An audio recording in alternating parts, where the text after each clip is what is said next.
ठीक आहे. So economics social science आहे हे. तर आपल्याला इकॉनॉमिक्समध्ये प्रोडक्शन युनिट आणि कन्झम्पशन युनिट असे दोन प्रकारचे युनिट असतात. We know that. ठीक आहे.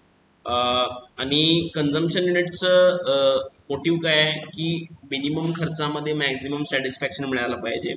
आणि प्रोडक्शन युनिटचं मोटिवेशन आहे की मॅक्झिमाइज करायचं आहे त्यांना profit. Right. So let me just grab.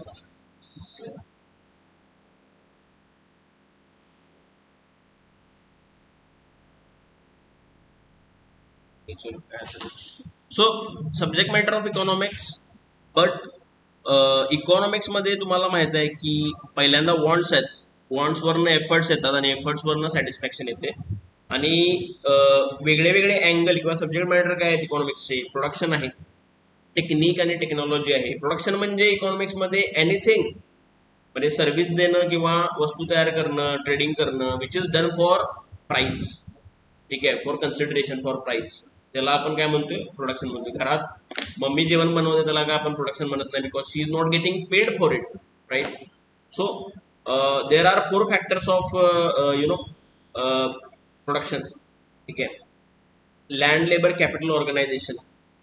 We have discussed about those. Technique and technology. Technique म्हणजे एखाद्या वेळेला जी पण टेक्निक वेगळ्या वेगळ्या प्रकारची आहे. जसं शेती करण्यासाठी आपण ट्रॅक्टर वापरतो, किंवा शेती करण्यासाठी आपण नांगर वापरतो, किंवा शेती करण्यासाठी आपण म्हणजे नांगर पण नसलं, काहीतरी एकदमच मॅन्युअल असलं, तर हे वेगळ्या वेगळ्या टेक्निक्स आहेत. त्या टेक्निक एका पॉइंट ऑफ टाइमला सगळ्या टेक्निक ज्या असतात त्यांना आपण म्हणतो टेक्नॉलॉजी. ठीक आहे. Technology means all techniques put together is called as technology. ठीक आहे. When we know technology is nothing but the spectrum of all available techniques. Spectrum म्हणजे एरिया. ठीक आहे. त्यानंतर एक्सचेंज, बार्टर सिस्टीम तर तुम्हाला माहित आहे. डिस्ट्रीब्युशन, मायक्रो, मॅक्रो तुम्हाला माहित आहे. मायक्रो म्हणजे काय? मोबाईलचं उदाहरण दिलेलं, कुठल्या पण वस्तूचं उदाहरण दिलेलं, कुठल्या पण फर्मचं उदाहरण दिलेलं, की त्याच्यामध्ये जो पण सेल्स होतोय त्याच्यामध्ये प्रॉफिट आंतरप्रिनरला जातोय. ठीक आहे. फॅक्टर्स ऑफ प्रोडक्शन मध्ये आंतरप्रिनरला जातोय. जे तुमचं इंटरेस्ट असतो तो कॅपिटलला जातोय, रेंट जाते लँडला, आणि वेजेस जातात कुणाला? वेजेस जातात तुमच्या, वेजेस जातात तुमच्या ह्याला, लेबरला. सो हे मायक्रो डिस्ट्रीब्युशन आहे जर ते एका युनिटसाठी किंवा एका फर्मसाठी केलं असलं तर. मॅक्रो डिस्ट्रीब्युशन म्हणजे when it is done for a nation, म्हणजे एका राष्ट्रासाठी किंवा एका राज्यासाठी जर केलं मॅक्रो लेवलला, दॅट इज मॅक्रो डिस्ट्रीब्युशन. ठीक आहे. हे रेव्हेन्यू म्हणजेच इन्कम म्हणजेच टर्नओव्हर म्हणजे सेल्स, हे लक्षात ठेवायचं. तुम्ही मॉड्यूलमध्ये जे दिले ते प्लीज सगळेजण व्यवस्थित वाचा. ठीक आहे. एकदम डोळ्यात हे अर्थ समजायला पाहिजे तुम्हाला, त्याशिवाय तुम्हाला इकॉनॉमिक्सचा पेपर येणार नाही. मला आठवते मागच्या वेळेस एक दोन बाहेरची पोरं आलेली, तर लॉ आणि अकाउंट त्यांनी फटाफट सोडवला. पण इकॉनॉमिक्स आणि मॅथमॅटिक्स स्टॅट्सची जेव्हा वेळ आली तेव्हा ती फेल झाली यामध्ये. का? कारण इकॉनॉमिक्स हा लॉजिकचा विषय आहे. तो तुम्ही पाठांतर करून हे करू शकत नाही. पाठांतरवाला विषय नाही, डोकं पाहिजे तुम्हाला, कॉमन सेन्स पाहिजे. ठीक आहे. आणि हे आपण इकॉनॉमिक्सवर भरपूर डिस्कस केले, कारण इकॉनॉमिक्स तर आपण खूप आधीपासून घेत होतो आणि एक्स्ट्रा लेक्चर पण घेतलेले आपण. व्हॅल्यू. व्हॅल्यू दोन प्रकारची असत्या. Value, use value is the capacity of want satisfying power, and exchange value. Use value म्हणजे व्हॅल्यू इन यूज. म्हणजे मी हा लॅपटॉप वापरतोय तर माझ्यासाठी काय व्हॅल्यू आहे? माझ्यासाठी हा लाख मोलाचा लॅपटॉप आहे, म्हणजे लाखोचा लॅपटॉप आहे, कारण मला हा ह्याच्याशिवाय कामच होऊ शकत नाही माझं. पण हा लॅपटॉप मार्केटमधनं घेताना किंवा मार्केटमध्ये विकताना आता मला किती रुपये लागतील? मे बी 50,000, 40,000, 30,000ला जाईल. तर ती एक्सचेंज व्हॅल्यू आहे. म्हणजे market price is exchange value. समजलं? Market price is exchange value. ठीक आहे. सो हे लक्षात ठेवायचं आहे. त्यानंतर मायक्रो डिस्ट्रीब्युशन तर बघितलं आपण. तर मायक्रो डिस्ट्रीब्युशन मध्ये Ricardian theory of rent, modern theory of rent, different ways theory, तर हे सगळं मायक्रो डिस्ट्रीब्युशन मध्ये येते. जेव्हा आपण pricing of factors of production करतोय, त्यामध्ये आपण लेबरचा कर्व बघितलेला, लेबरचा सप्लाय कर्व बघितलेला. तर बॅकवर्ड बिल्डिंग होतं, तुम्हाला आठवत असेल लेबरचा सप्लाय कर का?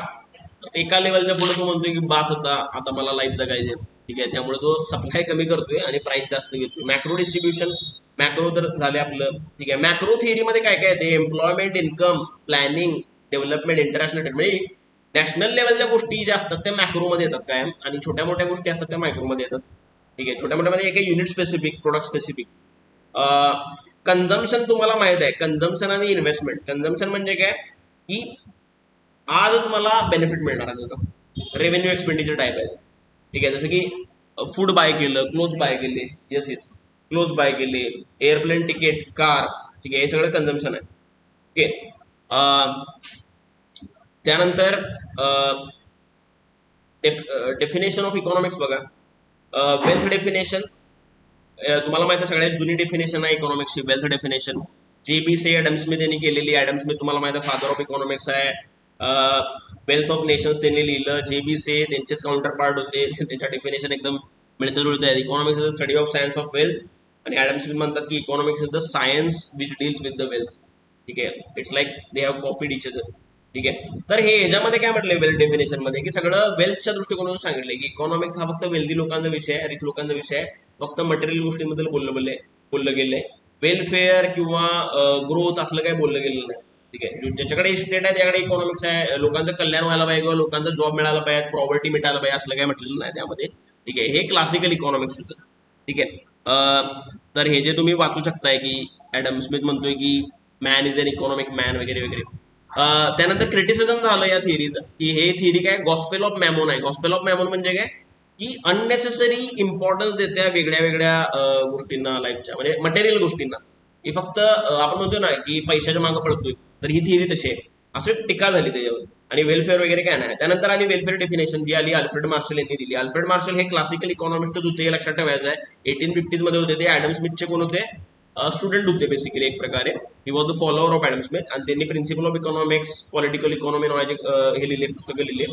आणि त्यांनी इकॉनॉमिक्सची डेफिनेशन कशी दिली? According to Alfred Marshall, economics is on one side study of wealth, on the other and more important side a part of the study of man or welfare of the man. ठीक आहे. तर economics एका साईडला study of wealth आहे आणि एका साईडला welfare of man, लोकांचं कल्याण करणे वगैरे. लाडकी बहीण योजना बिजना इकॉनॉमिक्स मध्ये येते बिकॉज हे वेलफेअर ऑफ मॅन मध्ये आलं, सोशल अँगल आला. तर हे इकॉनॉमिक्स हा सोशल सायन्स आहे हे याच्यामध्ये सांगितलं. त्यामध्ये काय सांगितलेलं की इकॉनॉमिक्स हे बेसिकली म्हणजे तसं काय म्हटलं नव्हतं जुन्या डेफिनेशन मध्ये की सोशल सायन्स आहे वगैरे वगैरे. ठीक आहे. Science of study of wealth असं म्हटलेलं जुन्या डेफिनेशन मध्ये. तर हे डेफिनेशन बघायचं एक प्रकारे. ठीक आहे. सुरुवातीला देते त्यामुळे होऊन गेलेलं असते. त्यानंतर इकॉनॉमिक्स नॉर्मल सायन्स आहे. ठीक आहे, नॉर्मल सायन्स आहे. अजून काय लिओनल रॉबिन्सनं क्रिटिसिझम केलं की बाबा वेलफेअर वगैरे तुम्ही म्हणताय ते ठीक आहे, पण इकॉनॉमिक्समध्ये सीन गुड्स पण असतात. सीन म्हणजे चुकीच्या वस्तू ज्या ह्युमन वेलफेअरसाठी नाही आहेत, पण तरी पण इकॉनॉमिक्समध्ये आहे. जसं की दारू आहे, सिगरेट आहे. आता ते पण इकॉनॉमिक्सच आहे ना. सेल्स करतोय कोण, त्याचे पण स्टॉक असतात, ते पण लोक प्रॉफिट करतात. It comes in economics only. तर त्यामुळे प्रत्येक गोष्ट वेलफेअरची नसते. ठीक आहे. असं लिओनल रॉबिन्सचं म्हणणं. लिओनल रॉबिन्सनं दिली स्कार्सिटी डेफिनेशन. ठीक आहे. हे पण क्लासिकल इकॉनॉमिस्ट, हे क्लासिकल वगैरे असं काय म्हटलेलं नाही लिओनल रॉबिन्सचं, त्यामुळं ह्याच्याबद्दल असा प्रश्न विचारला असं वाटत नाही मला. पण त्यांनी स्कार्सिटी डेफिनेशन दिली. स्कार्स म्हणजे काय? Always resources are limited, wants are unlimited इकॉनॉमिक्समध्ये. ठीक आहे. Economics is science which studies human behaviour as a relationship between ends and scarce means which have alternative uses. Wants are unlimited, alternative uses of limited resources. ठीक आहे. तर त्यांनी म्हटलं की economics हे अनालिटिकल सायन्स आहे, युनिव्हर्सल सायन्स आहे, positive science आहे. पॉझिटिव्ह हे म्हणायला लागलं. ह्याच्या अगोदरच्या ज्या ॲडम स्मिथची डेफिनेशन त्यामध्ये काय होतं? नॉर्मेटिव्ह, की जे असं म्हणजे सॉरी त्याच्यामध्ये पण पॉझिटिव्हच आहे. नॉर्मेटिव्ह इकॉनॉमिक्स. ठीक आहे. म्हणजे काय असायला पाहिजे, नॉर्म्स काय. ठीक आहे. हे सांगण्यात आलं एकदम नवीन लेटेस्ट डेफिनेशन मध्ये, जी तुमची P.A. सॅम्युएल्सन आणि जॉन मेड किन्सनं सांगितली ग्रेट डिप्रेशन नंतर. त्याच्या अगोदर economics was a positive science, की जे आहे ते आहे. पॉवर्टी आहे तर आहे. ठीक आहे. आता याच्यामध्ये पण बघा, सिगरेट लोक वाढतात म्हणजे फुकतात तर फुकतात, त्याला काय करू शकत नाही असं हे म्हणाला लिओनल रॉबिन्स एक प्रकारे. ठीक आहे. तर इकॉनॉमिक्स बोथ पॉझिटिव्ह अँड नॉर्मेटिव्ह हे तर लेटेस्ट वाल्या डेफिनेशन मध्ये, ग्रोथ डेफिनेशन मध्ये आलं नंतर. ठीक आहे. त्यानंतर पुढे जाऊया. जॉन मेडकिन्स. ठीक आहे. हे सगळं वाचू शकता तुम्ही. कम्युनिस्ट डिक्टेटरशिप कंट्रीसाठी नाही.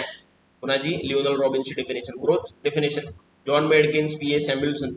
तर ह्यांनी शेवटची डेफिनेशन दिली. ह्याच्यामध्ये सगळे अँगल कव्हर केलेले आहेत. Economics is study of how men and society choose with or without use of money to employ scarce productive resources that would have alternative uses to produce various commodities over time for distributing them for consumption now or in future.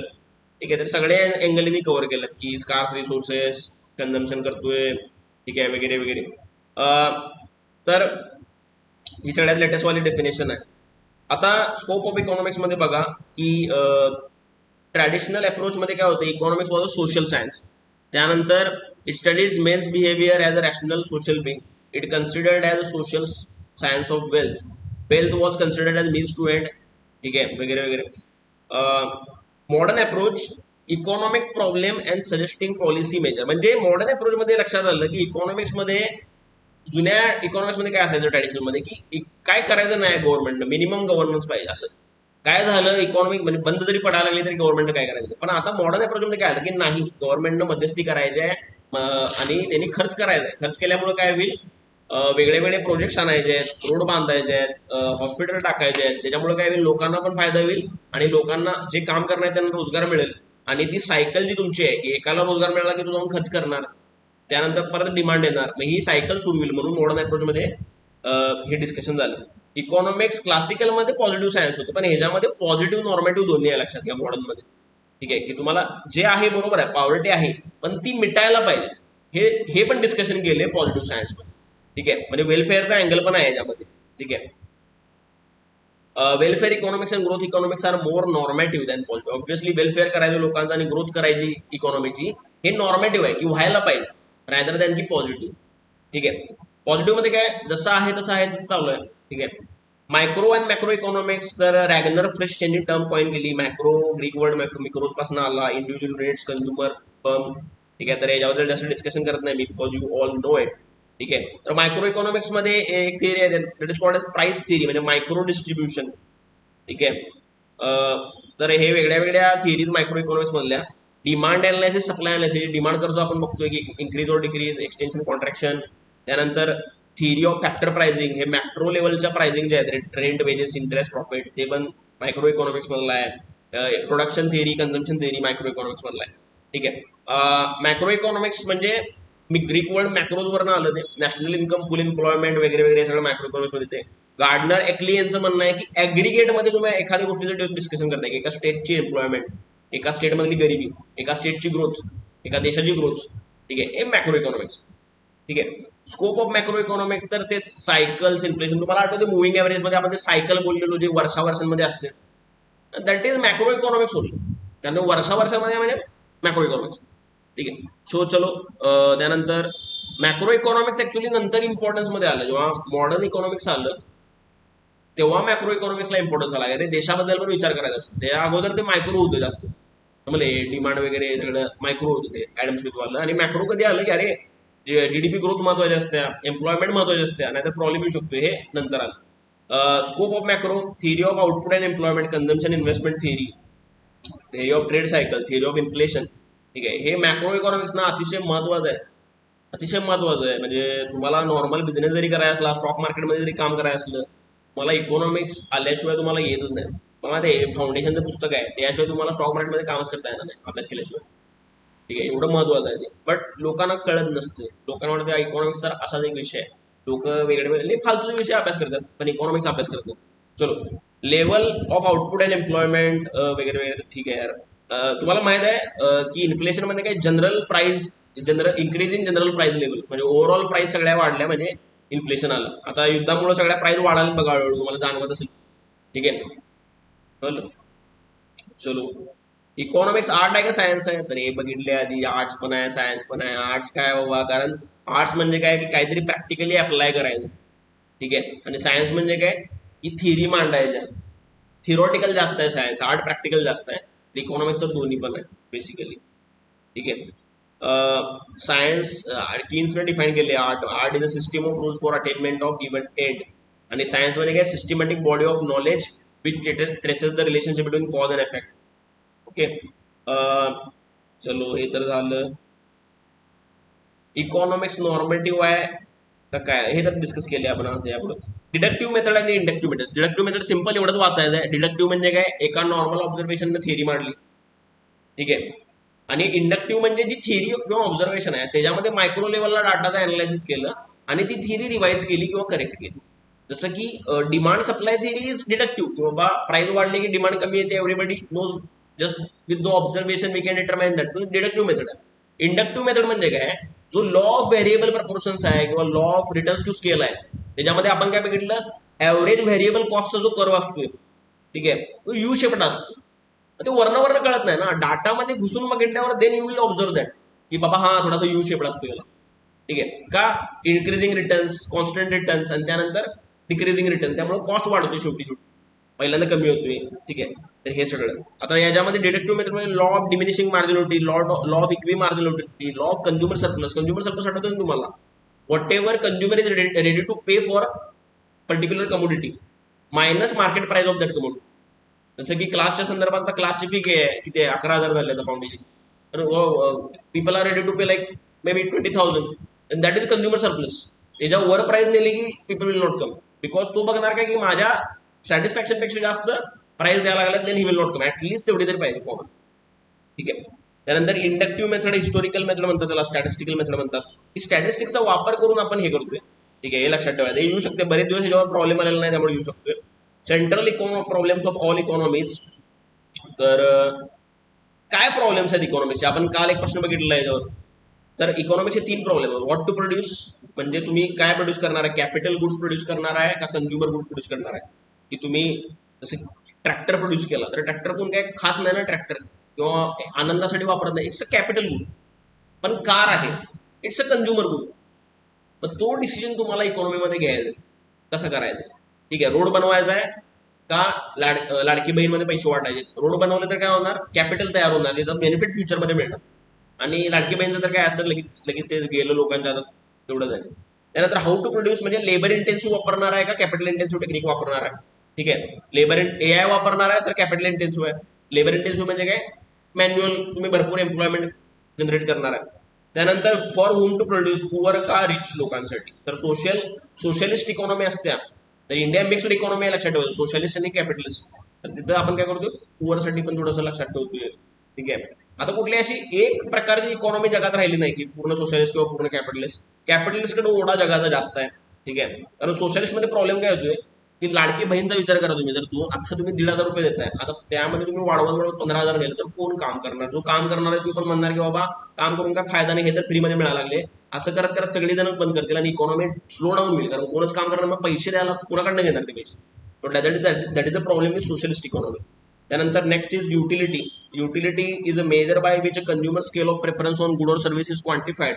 Production on other hand is the quantity obtained from the use of efficient combination of the different factors of input. तर utility म्हणजे how much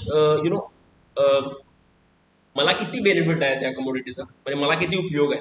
production म्हणजे तर तुम्हाला माहित आहे की वेगळे वेगळे फॅक्टर्स ऑफ प्रोडक्शन वापरून मी जे काहीतरी व्हॅल्यू ऍड करतोय. वेल्थ वेगळ्या वेगळ्या डेफिनेशन. पर्सनल वेल्थ म्हणजे काय की माझे शेअर, माझे स्टॉक, माझं बिल्डिंग, माझी कार, माझं फर्निचर, माझं गुडविल, माझी हेल्थ पर्सनल आहे, कारण मलाच आहे ते, फक्त मला सोडून आणि कोणाला नाही. नॅशनल वेल्थ म्हणजे काय, road, business park, Shivaji stadium, शाळा, प्रायव्हेट स्कूल, हे सगळं नॅशनल वेल्थ आहे, बिकॉज ती कुठल्या एका माणसाची नाही. Welfare means wellbeing or happiness. Welfare means wellbeing or happiness. आणि it is doubtful whether welfare increases if nation goes on creating wealth. म्हणजे हे म्हणतात ना की जीडीपी वाढत गेली, याचा अर्थ असा नाही की हॅपीनेस पण वाढत गेला. एक हॅपीनेस इंडेक्स म्हणून असतो, इंडिया बऱ्यापैकी माग आहे त्यामध्ये. ठीक आहे, लोक दुःखीच आहेत. ठीक आहे, तर ग्रॉस हॅपीनेस इंडेक्स जो आहे नॉट नेसेसरी. भूटानचा भरपूर आहे. भूटान जे आहे ना स्टेट, आपल्या साईडला स्टेट नाही आहे, वेगळा देश आहे तो, पण त्यांचा हॅपीनेस इंडेक्स एकदम टॉपला आहे. सो हे काय म्हणाल्यात की हे डाऊटफुल आहे की जीडीपी वाढली म्हणजे हॅपीनेस वाढतो, असं काय नाही. बट मला हे सगळ्यांना माहित आहे की जीडीपी वाढली की पैसा मिळाला की थोडा हॅपीनेस तर वाढायलाच पाहिजे बाय डिफॉल्ट. ते कोरिलेशन पॉझिटिव्हच आहे, निगेटिव्ह कोरिलेशन नाही त्यामध्ये. असं नाही की जीडीपी वाढली की हॅपीनेस कमी, असं नाही. जीडीपी वाढली की थोडा इम्पॅक्ट होतोय हॅपीनेसवर, असं आहे. ठीक आहे. वेल्थ आणि इन्कम. तर wealth is a stock. Wealth is as on date असते ना, बॅलन्स शीट कन्सेप्ट आहे वेल्थ. ॲज ऑन डेट माझी वेल्थ काय, असेट मायनस लायबिलिटी म्हणजे वेल्थ. ठीक आहे. आणि इन्कम म्हणजे काय, एका महिन्यामध्ये किती कमवलं, एका आठवड्यामध्ये किती कमवलं, एका वर्षामध्ये किती कमवलं. इट्स अ फ्लो कन्सेप्ट, नदीसारखी. ठीक आहे. Production reports to creation of goods for the purpose of selling them into the market. त्यानंतर production means creation of utility. When a child makes a doll for playing for her enjoyment, it is not called production. आता हे येऊ शकते exam मध्ये, आहे तसं येऊ शकते, आपल्याला माहित नाही काय विचारणार त्यामध्ये आपण. त्यामुळे पाठ करायची सोयच नाही. लॉजिकच लक्षात ठेवायला पाहिजे, समजायला पाहिजे अर्थ. PPC is called production possibility frontier, production possibility boundary, production transformation curve, तिन्ही नाव आहे त्याची. तर तुम्हाला माहित आहे 2 वस्तूंचं कॉम्बिनेशन आपण घेतोय, हे बघितलेलं आपण की एका साईडला गन्स आहेत, एका साईडला बटर आहे, आणि ह्याचा कर्व कसा आहे, downward sloping, concave to the origin आहे. Concave to the origin. का कॉन्केव्ह टू द ओरिजिन आहे, कारण सुरुवातीला काय होते, जे पण आता आपण पूर्ण इथं आहे की पूर्ण आपण काय करालोय की गन्स प्रोड्यूस करालो, ठीक आहे, पूर्ण गन्स प्रोड्यूस करायला लागलोय, ठीक आहे. तर ज्या ज्या गोष्टी गन्स प्रोड्यूस करण्यासाठी गरजेच्या पण नाहीत त्या पण तुम्ही गन्ससाठी वापरला. आता गाई म्हशी गन्ससाठी वापरणार, त्याचा काय संबंध आहे ना गन्स बरोबर, पण बटर बरोबर संबंध आहे त्याचा. मग जर तुम्ही थोडंसं काय म्हटलं की थोडंसं तुम्ही लँड लेबर कॅपिटल ऑर्गनायझेशन हे जे वस्तू आहेत ते तुम्ही ना गन्स भरपूर झाल्या, तुम्ही थोडं बटर प्रोड्यूस करण्यासाठी रिलीज करा. मग पहिल्यांदा वापरताना आपण काय वापरणार, गाई म्हशी जमीन लँड जिथे चरतील त्या गाई हेच वापरणार ना. त्यामुळे त्या रिलीज केल्यावर तुमचं काय होणार, थोडं जरी गन्सवर जास्त इम्पॅक्ट होणार नाही, गन्सच्या प्रोडक्शनवर ते थोडंच कमी येणार, एक मे बी एक कमी येईल. त्याच्या बदल्यात बटर मात्र भरपूर प्रोड्यूस कराल सुरुवातीला. नंतर त्यामुळे काय होणार, सुरुवातीला मार्जिनल रेट ऑफ ट्रान्सफॉर्मेशन हा कमी असतो, पण नंतर नंतर काय होते तुम्हाला गन्स जास्त सॅक्रिफाईस करायला लागतात आणि बटर तुम्हाला कमी मिळायला लागतं. का, कारण नंतर नंतर तुम्ही गन्समध्ये जे गन्स बनवण्यासाठी वापरताय जसं की लोखंड आहे ते तुम्ही बटर प्रोड्यूस करण्यासाठी वापरला, त्याचा जास्त वापर होत नाही बटर प्रोड्यूस करण्यासाठी. म्हणून नंतर नंतर marginal rate of transformation goes on increasing. That is the reason. ठीक आहे, सुरुवातीला आपण जे योग्य आहे ते गोष्टी देतोय, नंतर नंतर ठीक आहे, नंतर नंतर आपल्याकडे त्या गोष्टी राहतच नाहीत. त्यामुळे किती जरी गोष्टी तुम्ही सॅक्रिफाईस केल्या तरी जास्त बेनिफिट येत नाही तुम्हाला. आता एखाद्या माणसाची जर एखादा माणूस वजन जास्त आहे तर सुरुवातीला तर फास्ट मध्ये कमी येणार ना वजन, त्यानं खायचं बंद केलं. नंतर नंतर एकदम पातळ झालाय परत आणि खात नाही म्हटल्यावर काही जास्त फरक पडणार नाही, कारण ऑलरेडी कमी झालाय, ऑलरेडी काही ज्यूस नाही त्यामध्ये. That is the logic. ठीक आहे, त्यामुळे हे तुम्ही वाचून घ्या. काय ह्याच्यावर 100% 1 किंवा 2 येतात त्याच्यावर क्वेश्चन. हे सगळं महत्वाचं आहे बरं, काय हायलाइट केलेलं अतिशय इम्पॉर्टंट आहे. All the PPC curve is straight. जर पीपीसी कर्व स्ट्रेट लाईन असला तर काय होणार आहे, तर याचा अर्थ तुमचा marginal rate of transformation same आहे, त्यामध्ये काही चेंज नाही. तुम्ही एवढे एवढे गन सॅक्रिफाईस केले की तुम्हाला बटर शेवटपर्यंत मिळत राहणार त्या कर्व, शेवटपर्यंत तेवढाच रेशो आहे, त्यामध्ये चेंज नाही. काय रेशो आपल्याला माहित नाही, पण सेम रेशो मेंटेन केला. समजलं? ठीक आहे. आता सपोज असं झालं की बाबा हे काय सांगितलं, शिफ्ट ऑफ पीपीसी, आणि पीपीसीच्या बाहेर तुम्हाला जाता येत नाही, आउटसाईडच्या पॉईंटवर जाता येत नाही. म्हणजे ह्याच्यामध्ये तुम्ही काय आत राहू शकता, ए आत आहे पण बाहेर जाता येत नाही तुम्हाला. का, लक्ष्मण रेखा आहे ती. लँड लेबर कॅपिटल ऑर्गनायझेशन तुम्हाला जेवढे लिमिटेड आहे, तुम्हाला यावरच कुठला तरी पॉईंट चूज करायला लागणार आणि मग तुमची फुल एम्प्लॉयमेंट होणार आहे त्या रिसोर्सेसची, लँड लेबर कॅपिटल ऑर्गनायझेशन. ह्याच्या आतमध्ये ठीक आहे, आतमध्ये असलं म्हणजे काय, एक सपोज पॉईंट एला असला तर याचा अर्थ काय की बाबा काय काय रिसोर्सेस तुझे अनएम्प्लॉयड आहेत, लँड लेबर अनएम्प्लॉयड आहे, काय काय लँड पण अनएम्प्लॉयड राहतो, काही विषय नाही. मग तुम्हाला फुल एम्प्लॉयमेंट करायची असली तर या कर्ववर जावा, त्याच्या बाहेर जाता येणार. मग हा कर्व बाहेर कसं जाणार, जर सपोज तुमच्या देशामध्ये असं कळलं, असं भारताबद्दल, की क्रूड ऑइलचा साठा निघाला कुठेतरी, डिस्कवर झाला अरबी समुद्रात, देन काय होणार, तुमचे लँड लेबर कॅपिटल ऑर्गनायझेशन वाढले ना, म्हणून हे बाहेर जाते, म्हणून तुमची प्रोडक्शन कॅपॅसिटी वाढत्या. समजलं? सगळ्यांची कॅपॅसिटी वाढत्या. नॅचरल रिसोर्सेस आले तर, किंवा टेक्नॉलॉजी काहीतरी एआय आलं, एआय मुळे काय होणार आहे, हे सगळं पुढे जाणार. समजलं? पूर्ण जगाचं. समजलं? टेक्नॉलॉजी इम्प्रूव्ह झाली की सप्लाय वाढतोय ना, त्यामुळे हे कर पुढे जाणार, लक्षात घ्या. ठीक आहे, हे लॉजिक लक्षात ठेवायचं. मग याच्यावर प्रश्न विचारणार परीक्षेमध्ये, हे तुम्ही सगळं वाचून घ्या बरं काय. आता हे ऍडम स्मिथचं इनविजिबल हँड नावाची कन्सेप्ट आहे. इनविजिबल हँड म्हणजे काय, 1 बाय 1 तुम्हाला काय प्रयत्न करायची गरज नाही प्रत्येक माणसासाठी. की इकॉनॉमीमध्ये काय होणार, तुमची जीडीपी वाढली की ते ट्रिपल डाऊन इफेक्ट सगळीकडे झिरपता येते, असं त्यांचं म्हणणं. विच इज ट्रू फॅक्ट, म्हणजे at to some extent is true. की असं म्हणतात ना काय काय लोक, काय काय इंडस्ट्रियलिस्ट लोक मोठे व्हायला फक्त, बाकी कोण मोठे व्हायला. तसं होत नाही, कारण तो मोठा व्हायला लागला की थोडे बाकीचे लोक वाढत असतात. पण कधी कधी काय होते की जरा जास्त फरक पडायला लागतो, तो भरपूर जास्त श्रीमंत होतो. आपल्या देशात थोडं तसं झालंय की भरपूर जास्त श्रीमंत व्हायला की टॉपचे काय काय लोक, बाकीची व्हायला लागल्यात नाही असं नाही, पण लई खूप कमी स्पीडनं relatively. So that needs to be, म्हणजे तो इम्पॅक्ट जास्त यायला पाहिजे खालच्या लेवलला. ठीक आहे, पण येतोय. त्याला आपण काय म्हणतो, इनव्हिजिबल हँड थ्योरी. ठीक आहे, चलो आता नाव हे मनी बिनी तर नंतर बघूया, नंतर बघूया. ठीक आहे, हे आहे नंतर. इन्कम तर ठीक आहे, सेव्हिंग तर तुम्हाला माहित आहे, हे नंतर येणार आहे सगळे. So I am not taking this right now. Market mechanism means the totality of all markets for all goods and services in the economy. ठीक आहे, तर हे वेगळ्या प्रकारचं ऑड प्रकारचं आलं. कॅपिटल स्टॉक आणि इन्व्हेस्टमेंट, काय काय फरक आहे कॅपिटल स्टॉक आणि इन्व्हेस्टमेंट म्हणजे.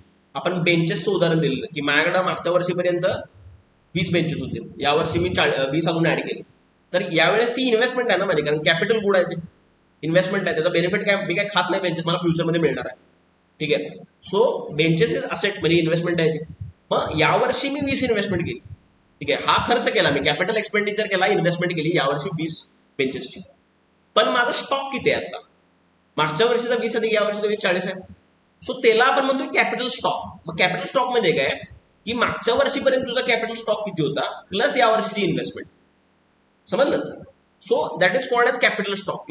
किती कॅपॅसिटी आहे तुझी आजपर्यंतची, किती कॅपॅसिटी आहे कॅपिटल स्टॉक. इन्व्हेस्टमेंट म्हणजे काय, इन्व्हेस्टमेंट म्हणजे यावर्षी किती खर्च केला असतो कॅपिटल स्टॉकवर. समजलं. That is the case. आता इन्व्हेस्टमेंटचे टाईप बघा. रिअल इन्व्हेस्टमेंट, जेव्हा an increase in the real capital stock is called real investment. म्हणजे ऍक्च्युअल मध्ये इकॉनॉमीमध्ये तुम्ही काहीतरी फॅक्टरी बांधायला लागलाय किंवा अशा कंपनीचे शेअर परचेस करायला, नवीन शेअर एक्स्ट्रा त्यांनी असं नाही की कोणतरी विकायला तुम्ही परचेस करायला, नाही, त्याला इन्व्हेस्टमेंट म्हणत नाही इकॉनॉमिक्समध्ये. तुमच्यासाठी असेल ती इन्व्हेस्टमेंट, पण इकॉनॉमिक्समध्ये ओव्हरऑल सेम राहिला ना, तो विकायला तुम्ही खरेदी करायला. इकॉनॉमीच्या अँगलला इन्व्हेस्टमेंट काय आहे, रिअल इन्व्हेस्टमेंट, की तुम्ही त्या कंपनीचे नवीन शेअर जे आहे आयपीओ मध्ये पैसा लावला, त्यांनी ते शेअर घेतले. आयपीओ पण दोन प्रकारचे असतात लक्षात घ्या. एक तर ते एक विकणारा असतो, जो ओनर असतो तो विकणारा असतो एक्झिस्टिंग शेअर होल्डर. दुसरा असतो तो फ्रेश इश्यू. मग फ्रेश इश्यू जेव्हा असतो की तो कॅपिटल वाढवायला शोधतो, तर का वाढवायलाय, त्याला फॅक्टरी टाकायचे, सामान खरेदी करायचंय. That is real investment in the sense of economy. ठीक आहे. तुम्ही काहीतरी विकलं, कोणतरी खरेदी केलं, that is not real investment. समजलं. सो तुम्ही बिल्डिंग बांधली, रिअल इन्व्हेस्टमेंट. ठीक आहे. पोर्टफोलिओ इन्व्हेस्टमेंट म्हणजे काय, तुमचे जे शेअर वगैरे त्याला पोर्टफोलिओ इन्व्हेस्टमेंट म्हणतो आपण. ठीक आहे. Purchasing of an existing share from another share holder is not investment. ठीक आहे. बट जेव्हा कॅपिटल वाढते कंपनीचं, फ्रेश इश्यू मध्ये तुम्ही नवीन शेअर परचेस करा, दॅट इज रिअल इन्व्हेस्टमेंट. चलो, आता हे Y is equal to C plus आहे. इन्कम वाय आहे, सी म्हणजे कन्झम्पशन, आय म्हणजे इन्व्हेस्टमेंट. एक तर कन्झम्पशन आहे, नाही तर इन्व्हेस्टमेंट आहे ना. का, कारण कन्झम्पशन नसलं तर ती सेव्हिंग आहे, सेव्हिंग बँक मध्ये टाकतो. बँक काय करते, कुणाला तरी लोन देते आणि तो इन्व्हेस्टमेंट करतो. So Y is equal to C plus आहे. ठीक आहे. आणि फॉरेन इन्व्हेस्टमेंट यामध्ये घेतलेलं नाही आपण. फॉरेन इन्व्हेस्टमेंट बाहेरनं जर आली तर ती एक्स्ट्रा असते इकॉनॉमीसाठी. इंडियाची फॉरेन इन्व्हेस्टमेंट नेटमध्ये झिरो आहे आता सध्या 2-4 वर्षात. नुसतं इलेक्शनवर लक्ष दिल्यावर इकॉनॉमी जाताना काय होतं इकॉनॉमी सांगा. तर थोडंसं इलेक्शन 2-4 कमी जिंकलं तरी चालतंय गव्हर्नमेंटला, पण थोडं ना इकॉनॉमीकडे लक्ष द्यायला पाहिजे. नाहीतर तुम्ही अशा देशावर राज्य करणं ज्या देशामधले काय व्हायचं नाही, त्याच्यामध्ये होतच नाही. आता बाहेर बघा एवढे मार्केट वाढायला लागलेत आणि आपलं आहे तसं आहे, तर जातच नाही. ठीक आहे. तर ते आज ना उद्या तरी इकॉनॉमीकडे लक्ष द्यायला लागते, नाहीतर प्रचंड जनतेचा उद्रेक होऊ शकतो. ठीक आहे. द्यायला लागले असं काही नाही, पण थोडंसं इकॉनॉमीकडे जास्त लक्ष द्यायला पाहिजे. जॉब क्रिएशन वगैरे, एआय कडे इन्व्हेस्टमेंट, एआयची इन्व्हेस्टमेंट, काहीतरी काहीतरी करायला पाहिजे. नुसतं इलेक्शन जिंकण्यात काय स्मार्टनेस नाही. चलो, inventory investment, investment in raw material, semi finish good is called inventory investment. ठीक आहे. फिक्स्ड इन्व्हेस्टमेंट म्हणजे फिक्स्ड अससेट मध्ये इन्व्हेस्टमेंट करणे. फिक्स्ड अससेट तुम्हाला माहिती, बिल्डिंग, फॅक्टरी एक्सेट्रा. नेट इन्व्हेस्टमेंटचा अर्थ लक्षात घ्यायचा. नेट म्हणजे gross minus depreciation, gross investment minus depreciation. ठीक आहे. चलो, आता त्याला काय करतो मी, कंटिन्यू करतो मी. Theory of demand supply equilibrium. तर demand desire in common parlour. डिमांडसाठी काय काय गरजेचं आहे, एक तर पर्चेसिंग पॉवर पाहिजे, दुसरं म्हणजे विलिंगनेस टू स्पेंड पाहिजे, तिसरं म्हणजे डिझायर पाहिजे. 3 गोष्टी असल्याशिवाय तुमचं डिमांड क्रिएट होतो. ठीक आहे. मला फक्त इच्छा आहे पण मला खर्च करायचा नाही, it's not demand. It's not demand. ठीक आहे. मला इच्छा आहे, खर्च पण करायचा, पण पैसे नाही, इट्स नॉट डिमांड. तिन्ही गोष्टी एकत्र यायला लागतात. ठीक आहे. Determinants of demand, price of the goods. कशामुळे डिमांड कशामुळे ठरते, एक तर त्या वस्तूची प्राइस, त्यानंतर प्राइस ऑफ सबस्टिट्यूट गुड. आता पेट्रोल बघा, पेट्रोलची डिमांड, पेट्रोल गाडीची डिमांड कमी झाली बघा. इलेक्ट्रिक व्हेकलची कारमध्ये पण डिमांड वाढली. का, people are fed up by this petrol prices. नको आहे त्यांना आता, कारण ते बाहेर मिळते, एकतर मिळत पण नाही, कधी कधी महाग पण व्हायला लागले. 108 रुपये झालं ना पेट्रोल, 110 रुपये, 112 झालं काय.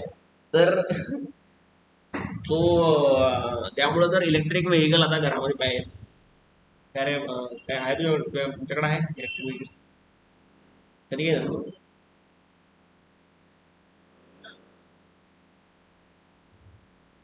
मग आता काय जॉब करणार तर पहिल्यांदा काय करायचं, पहिल्यांदा इलेक्ट्रिक व्हेकल घ्यायचं, सगळं इलेक्ट्रिकच होणार. रेल्वे ऑलरेडी इलेक्ट्रिक आहे माहिती तुम्हाला, आता डिझेलवर चालत नाही, इलेक्ट्रिफाय केला त्याला. ठीक आहे. Anyhow, so prices of substitute goods म्हणजे तेच की जर पेट्रोलची प्राइस एवढी वाढायला लागली, आता पेट्रोल गाडीची प्राइस वाढत नाही, पेट्रोलची प्राइस वाढायला, त्यामुळे पेट्रोल तर लागतेच ना पेट्रोल गाडी चालवायला. So that is why it is impacting demand of electric vehicle. म्हणजे इलेक्ट्रिक व्हेकलची काही प्राइस सेम आहे किंवा प्राइस वाढली जरी तरी तिची डिमांड वाढल्या का, बिकॉज पेट्रोलची प्राइस वाढाल्या. हे काय म्हणतो आपण, सबस्टिट्यूट गुड्सच्या इम्पॅक्टमुळे आहे, क्रॉस इलॅस्टिसिटी. पेट्रोलची प्राइस 10 रुपये 10% वाढली, इलेक्ट्रिक व्हेकलची डिमांड 40% वाढली. इलॅस्टिसिटी ऑफ डिमांड काय झाली इलेक्ट्रिक व्हेकलच्या angle, demand increase 40%, divided by price of substitute good किती वाढली 10%. 40% डिवाइड बाय 10% 4 आहे, म्हणजे खूप इलॅस्टिक आहे. समजलं, इलॅस्टिकच आहे ना ते, समजलं. सो अशा प्रकारे करायचं आहे ते. Change percentage change in demand divide by percentage change in price लक्षात ठेवायचं. किंवा जर इन्कम इलॅस्टिसिटी असली तर काय होणार, तुमचं इन्कम किती वाढलं, तुमची क्वांटिटी किती डिमांडेड वाढली, quantity demanded increase divided by change in income. Income 10% वाढलं, क्वांटिटी 20% वाढली, तर 2 आहे. इलॅस्टिक आहे टू इन्कम तुमच्या इन्कमला. जसं की तुमची सॅलरी वाढलं, तुम्ही कार परचेस करताय, इलॅस्टिक आहे. सॅलरी कमी झाली तर कार एकदम कमी जाते डिमांड. ठीक आहे. कशामध्ये इलॅस्टिक असत्या, नेसेसिटी. मेडिसिनच्या केसमध्ये तुम्ही काय इन्कम वाढलं म्हणून काय जास्त मेडिसिन घेणार आहे, प्राइस कमी झाली म्हणून काय जास्त घेणार, असं काय नाही. प्राइस वाढली तरी तेवढंच घेणार, इनइलॅस्टिक आहे. ठीक आहे. त्यानंतर प्राइजेस ऑफ कॉम्प्लिमेंटरी गुड. तर कॉम्प्लिमेंटरी तेच आहे की पेट्रोलची डिमांड वाढली त्यामुळे पेट्रोल बाईकची डिमांड कमी झाली, कॉम्प्लिमेंटरी. बरोबर, कॉम्प्लिमेंटरीच्या केसमध्ये सेम इम्पॅक्ट आहे ना, डिमांड आणि प्राइस मध्ये सेम इनवर्स रिलेशन आहे. सबस्टिट्यूट मध्ये ते पॉझिटिव्ह आहे का, इनवर्स कॅन्सल होते. ठीक आहे. तर थोडंसं डोकं लावून विचार करता यायला पाहिजे. टेस्ट अँड प्रेफरन्सेस, इन्कम ह्याचा परिणाम होतोय. पॉप्युलेशन वाढत असली तर त्यामुळे पण ग्रोथ होते. ठीक आहे. क्लायमेट चेंजमुळे काय होतं, तर बाहेर एकदम गरम आहे त्यामुळे एसीची डिमांड, आता एसी नॉर्मलाइज व्हायला बघा हळूहळू. आधी AC was a luxury, now everybody has. थोड्या वर्षांनी यू विल सी की इथं एसी असतील, प्राइस फी वाढेल थोडी, बट एसी असणार, because people will need it. तुम्हाला आधी nobody use to have cooler. 15 years अगो 10 years अगो कोल्हापूरमध्ये कुणीही कूलर वापरायचं ना, चालायचं काम कूलर शिवाय. Now it is normalise. Car is normalise. Earlier car म्हणजे सिम्बॉल ऑफ वेल्थ असायचा आधी. अरे कार म्हणजे, आता सगळ्यांकडे कार असते आपल्याला. आता कार नसणं म्हणजे सिम्बॉल ऑफ वेल्थ आहे. एनिवे, क्लायमेट, तर हे तर झालं. तर लॉ ऑफ डिमांड, तर तुम्हाला माहित आहे प्राइस वाढली की डिमांड खाली येते, डिमांड वाढली की प्राइस खाली येते. Demand is the function of lot of things. हे फंक्शनचं सिम्बॉल आहे तुम्हाला माहित आहे, function of that commodity price, substitute price. PC म्हणजे कॉम्प्लिमेंटरी गुड, वाय म्हणजे इन्कम, टी म्हणजे टेस्ट. ठीक आहे. टेस्ट म्हणजे आता बघा, आता सध्या ना कसली टेस्ट आहे आता, काय पॉप्युलर आहे लोकांच्या सध्या, what is popular among people, anything, style एखादी फॅशन वगैरे. आय थिंक इलेक्ट्रिक व्हेकलचीच फॅशन आहे म्हटलं पाहिजे. आणि कसली फॅशन आहे, do you see any trend. हा, फुटवेअरमध्ये ते क्रॉक्सची फॅशन आहे बघा, मला बिलकुल आवडत नाही. हा, मला मागच्या वर्षी पहिलं लावलेली, माझं वुडलँडचं शूज आहेत बाहेर, शूज नाही ते, इट्स लाईक अ क्रॉक ओढली. बट मग त्यामध्ये बाहेर तिकडं क्रॉक्स वेगळी company, Woodland is a different company.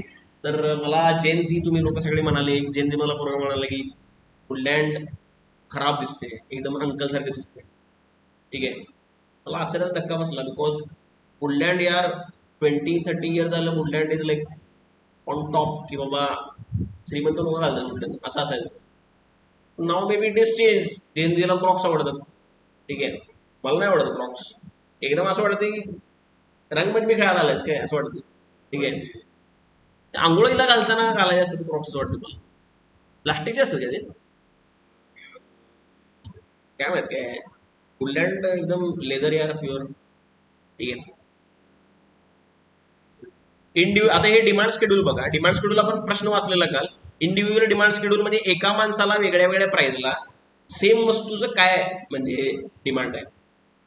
ठीक आहे. जसं की 5 रुपये जर टॉफी असली तर किती तुम्ही घेणार आहे, ती टॉफी 4 रुपये झाली तर जास्त घेणार, प्राइस कमी होते. एका माणसाचं इंडिव्हिज्युअल डिमांड. ठीक आहे. हे इंडिव्हिज्युअल, आता डिमांड कर तुम्हाला माहिती आहे डाऊनवर्ड स्लूपिंग आहे. ठीक आहे. ऑब्व्हियसली इनव्हर्स रिलेशनशिप आहे, त्यामुळे डाऊनवर्ड स्लूपिंग. प्राइस वाढली डिमांड कमी येते. बघ 5 रुपये प्राइस आहे तर डिमांड 10 आहे. ठीक आहे. प्राइस 1 रुपये झाली तर डिमांड किती होते, 50. कळते काय थोडंफार. हे रिव्हिजन चालू आहे आमची. Market demand schedule. Market demand schedule म्हणजे काय, हॉरिझॉन्टल समेशन आहे. कारण का ए बी सी तिघांची टोटल किती 300 येते ना. मग तुम्ही ह्याला ऍड केलं ना प्रत्येकाला, हे हॉरिझॉन्टल काय लक्षात घ्या, हे ए चे आहे, ही बी चे, ही सी चे आहे, तिघांना ऍड केलं की क्वांटिटीमध्ये इथं जम दिसतो. दॅट इज वाय ही क्वांटिटी ऍड केली तुम्ही की इथं तुम्हाला जम दिसणार, म्हणून हॉरिझॉन्टल टोटल आहे लक्षात घ्या. ठीक आहे. मग एवढा मायन्यूट लेव्हलला अभ्यास केला तर क्वेश्चन आला असता तो लोकांना. सांगावलं ना लॉजिकवर आहे ते, कुठं प्रिडिक्ट करू शकत नाही तुम्ही अरे असा आलेला मग असं आहे असं नाही. They will ask something new at least in economics. Economics तुम्हाला यायला पाहिजे ही त्यांची इच्छा आहे. ठीक आहे. तर वेगळे वेगळे म्हणजे का causes of falling nature of demand म्हणजे डाऊनवर्ड स्लोपिंग काय आहे, फॉलिंग काय आहे डिमांड. तर एकतर लॉ ऑफ डिमिनिशिंग मार्जिनॅलिटी की तुम्हाला एक गोष्ट आली की नंतर एक्स्ट्रा तुम्ही घ्यायला लागला की तुम्हाला मजा वाटत नाही, त्यामुळे डिमांड कमी येते. त्यानंतर सबस्टिट्यूशन इफेक्ट. ठीक आहे. सबस्टिट्यूट म्हणजे जर एखाद्या वस्तूची प्राइस कमी आली तर होतंय काय की ते लोक जी लोक दुसरा सबस्टिट्यूट वापरत होते ते लोक इकडे येतात. जसं की पिझ्झा आणि बर्गरमध्ये आता पिझ्झाची प्राइस नॉर्मली जास्त असते पण पिझ्झाची प्राइस कमी यायला लागली तर बर्गर सोडून लोक पिझ्झाच खाणार. ठीक आहे. त्यानंतर इन्कम इफेक्ट लोकांचं इन्कम म्हणजे जर प्राइस कमी झाली तर काय होते लोकांचं इन्कम पण त्या प्रकारे वाढते ना. सपोज मोबाईल आधी 20,000 रुपयाला असायचा एकदमच 10,000 रुपयाला झालं तर इन्कम माझं एक प्रकारे वाढलं ना, कारण 10,000 रुपये शिल्लक राहिला माझ्या डिस्पोजेबल इन्कम वाढलं माझं. समजलं. चलो तर हे सगळे तुमचे इलॅस्टिसिटीचे हे आहेत. आता ह्याला एक्सेप्शन डिमांडचे डिटर्मिनेशन आता एक्सेप्शन्स काय आहेत डिमांड लॉला. कधी कधी असं होते की प्राइस वाढली की डिमांड पडत नाही किंवा प्राइस कमी झाली की डिमांड वाढत नाही असं कधी कधी होते. तर गिफेन पॅराडॉक्स आहे. ब्रिटनमध्ये ब्रेडची प्राइस वाढली तरी लोकांनी ब्रेडच घ्यायला सुरुवात केली का, कारण बाकी सगळ्या वस्तूंची प्राइस जास्त वाढली म्हणून ते जास्तच ब्रेड खायला लागले, कारण बाकी वस्तू तर एकदमच हाताबाहेर गेल्या. Giffen paradox. Speculation share necessary नाही, ते इन्फिरियर प्रोडक्ट आहे. राशनचे तांदूळ इन्फिरियर आहे. गिफेन पॅराडॉक्स मधला जो प्रोडक्ट आहे तुमचं इन्कम वाढल्यावर तुम्ही तो प्रोडक्ट सोडून देता, डिमांड कमी करता. It's inferior. इन्फिरियर आणि नेसेसिटीमध्ये फरक आहे. Medicine is not inferior, it's necessity. फरक आहे दोघांमध्ये. त्यानंतर स्पेक्युलेशन शेअरची प्राइस वाढली की हे वाढते डिमांड पण वाढते. कन्स्पिक्युअस म्हणजे काय की दुसऱ्यांना दाखवण्यासाठी एखादी गोष्ट घेतल्या कन्स्पिक्युअस ज्वेलरी आयफोन. शेअर और बँड वॅगन इफेक्ट की माझ्या सगळ्या मित्रांनी मोबाईल घेतला मला का नाही, माझ्या सगळ्या मित्रांकडे स्कूटी आहे मला का नाही. Band wagon. बँड वॅगन माहिती ना, बँड वॅगन म्हणजे असं. ठीक आहे. Veblen effect. वेबलेन म्हणजे काय याची प्राइस जास्त आहे म्हणजे चांगलं दिसायला पाहिजे. ठीक आहे. त्यामुळे फी वाढवणार आता. ठीक आहे. क्लासची प्राइस जास्त आहे म्हणजे चांगला असलं पाहिजे की मोबाईलमध्ये पण आपण म्हणतोय किंवा आणि कुठं बऱ्याच ठिकाणी म्हणतोय. ठीक आहे. टाइप्स ऑफ डिमांड बघा. प्राइस डिमांड, प्राइस आणि डिमांड मध्ये रिलेशन इन्व्हर्स रिलेशन आहे. ठीक आहे. इन्कम आणि डिमांड मध्ये रिलेशन पॉझिटिव्ह आहे बट इन्फिरियर गुड्ससाठी डिफेन गुड्ससाठी निगेटिव्ह आहे. ठीक आहे. आणि inferior goods have income demand slope down म्हणजे नॉर्मली इन्कम आणि डिमांडचा स्लोप काय पॉझिटिव्ह आहे. इन्कम वाढल्यावर डिमांड वाढते जसं सप्लायचा कर्व आहे. पण इन्फिरियर गुड्समध्ये ते निगेटिव्ह आहे की तुमची सॅलरी चांगली व्हायला लागली, आधी राशनचे तांदूळ खात होता आता तर बंद करणार ना तुम्ही, आता तर चांगलेवाले खाणार बासमती खाणार. ठीक आहे. हे चेंज होतात आणि ऍक्च्युली तुम्हाला कळेल जेव्हा तुम्ही वाल कमवायला लागाल तर तुम्हाला तुमच्या सवयी चेंज होतात नसतील. चांगली चप्पल येतील, चांगले कपडे येतील ऑटोमॅटिक. माझं झालं. ठीक आहे. माझ्यासारख्या काटकसरी माणसाचं झालं, तुमचं तर होणारच. ठीक आहे. क्रॉस डिमांड म्हणजे तेच की substitute impact tea coffee pen pencil आणि याच्यामध्ये आपण भरपूर बघितले. Electric vehicle petrol latest example आहे. ठीक आहे. कॉम्प्लिमेंटरी म्हणजे एकत्र वापरणारे लॅपटॉप माऊस व्हाईट बोर्ड आणि याला म्हणतात मार्कर. ठीक आहे. हे सगळं कॉम्प्लिमेंटरी. चलो so now I will I will ठीक आहे हे घेऊया. Must I will stop.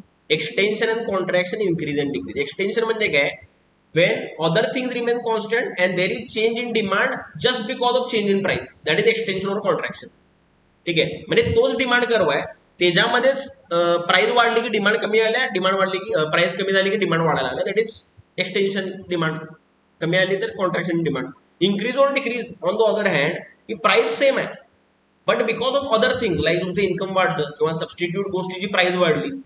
ठीक आहे. कॉम्प्लिमेंटरी गोष्टीची प्राइस कमी झाली तर तुमची डिमांड वाढली बिकॉज प्राइस रिमेनिंग सेम. म्हणजे काय डिमांड कर्व तुमचा शिफ्ट होतोय राईट साईडला किंवा कुठल्या तरी बाहेरच्या कारणामुळे डिमांड कमी झाली, इन्कम कमी झालं तुमचं, लेफ्ट साईडला शिफ्ट झाला demand. That is called as increase और डिक्रीज. ऍक्च्युअल इन्क्रीज और डिक्रीज. हा फरक लक्षात ठेवायचा. ठीक आहे.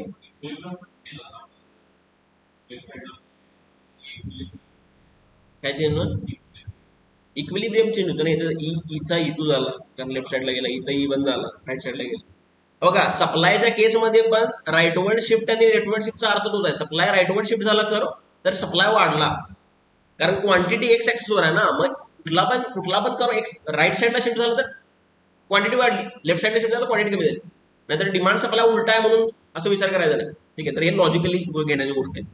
आता इलॅस्टिसिटी ऑफ डिमांड, तर तुम्हाला माहिती आहे सगळ्यात सिंपल वाला formula, proportionate change in demand divide by proportionate change in price. जर प्राइस इलॅस्टिसिटी बघायची असते, जर इन्कम इलॅस्टिसिटी बघायची असली तर proportionate change in demand divide by proportionate change in income.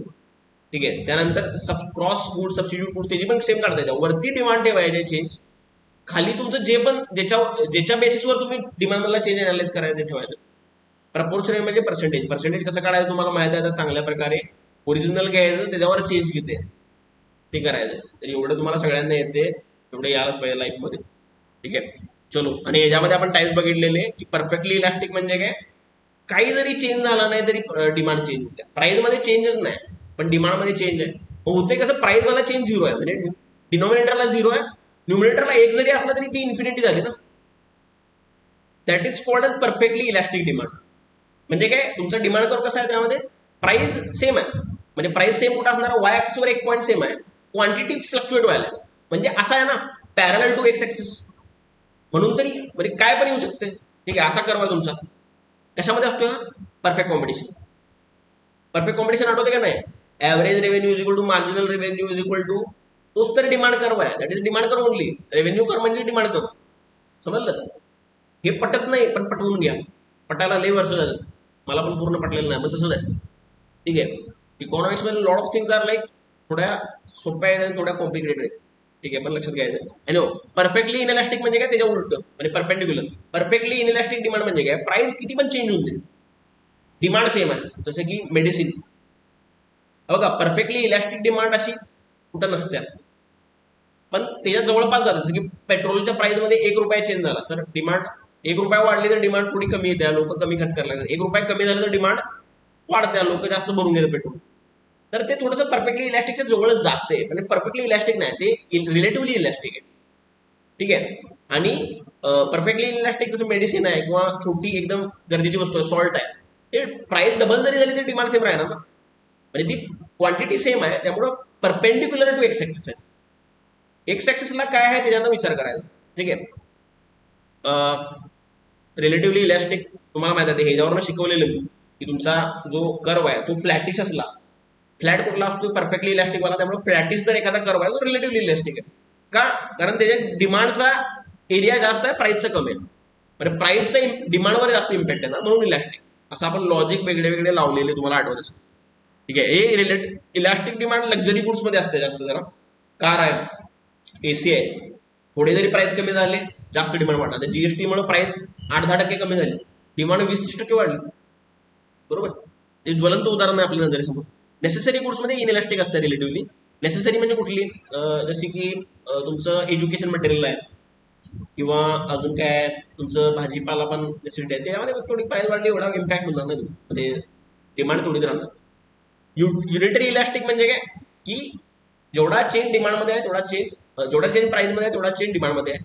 आता हा कर्व असा काय, कारण सगळीकडे तुमचा रेट म्हणजे हे सेम आहे, तुमचा रेशो सेम आहे, म्हणून तो कर्व असा होतो. Demand curve slope downwards from left to right आणि it is called rectangular hyperbola. मला आठवते फिक्स कॉस्टचा जो average fix cost per unit असतो, ऍव्हरेज फिक्स कॉस्ट म्हणजे पर युनिट, ऍव्हरेज म्हणजे पर युनिट, तो पण असा असतो, रेक्टँग्युलर हायपरबोला म्हणतात त्याला. ठीक आहे, हायपरबोला का कर्व आहे म्हणून. चलो, इन्कम इलॅस्टिसिटी ऑफ डिमांड, तर सेम यामध्ये पण काही जास्त सांगायचं नाही, सेम कॅटेगरायझेशन. ठीक आहे, चलो ठीक आहे, मी आता हे थांबवतो इथं.